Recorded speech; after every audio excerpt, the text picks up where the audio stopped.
Hello guys and welcome back to another video. Today we're going to be checking out the Taiko no Tatsujin themed version of the Akko 5108S keyboard that was sent over to me by Akko themselves.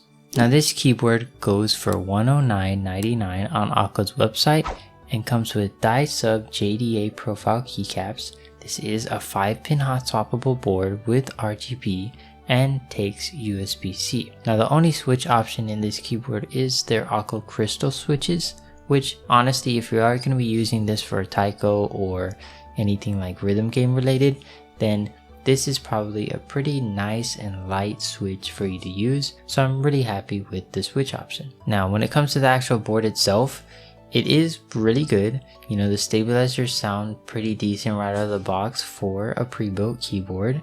And the only complaint I really had about the stock experience was the fact that it did sound really hollow.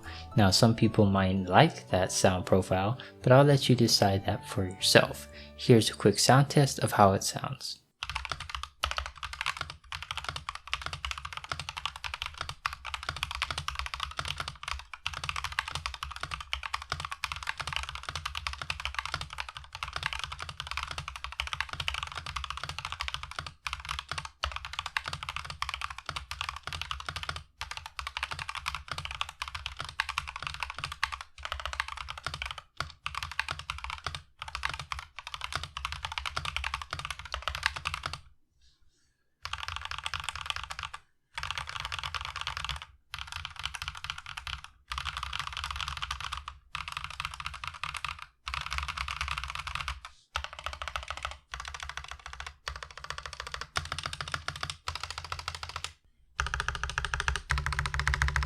So yeah, that's basically how it sounds right out of the box. There is no mods done to it, and inside the box of course you also get the USB-C wire, you get a keycap and switch puller, and some extra special keys to go along with it if you did want to customize or remove or change any of the keycaps that are already on the keyboard. The only mods I'm going to be doing to this keyboard are tape mod and clay mod to the bottom of the keyboard case, and just lubing the stabilizers. Now to take apart plastic keyboard cases, it is a little bit harder than most cases. I usually use a car to get in between the top and the bottom part of the case, and that's how I take them apart. And the plate is only attached to the keyboard with 3 screws that are located here.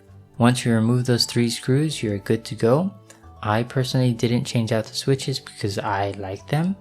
And the only thing I did was add 2 layers of tape and added clay to the bottom part of the keyboard that has a lower section, because I felt like that is probably going to be sounding a little bit more hollow than the front part of the keyboard since it does have more space. Once I did that, all I had to do was put everything back together and screw it in, and then put all the keycaps and switches back in, and this is the final sound test of how it sounds modded.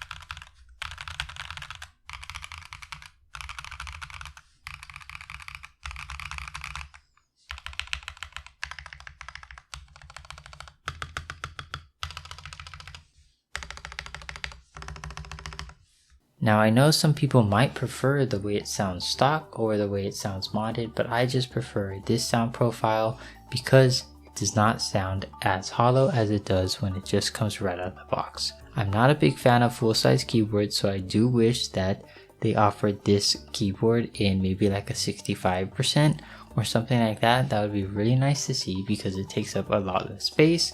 But the design and everything that it's going for, it looks awesome. I honestly really like everything about it. I love the arrow keys, I love the space bar, and I like the escape key as well. Just overall, it's not super in your face, but it's definitely Taiko themed, which is one of my favorite rhythm games of all time. So I might be a little bit biased when it comes to design, but I really like it. I'll be leaving a link to it in the description below if you did want to check it out. And also don't forget to participate in my Christmas giveaway that's going on till the end of December 31st at midnight, where you can win up to 3 keyboards.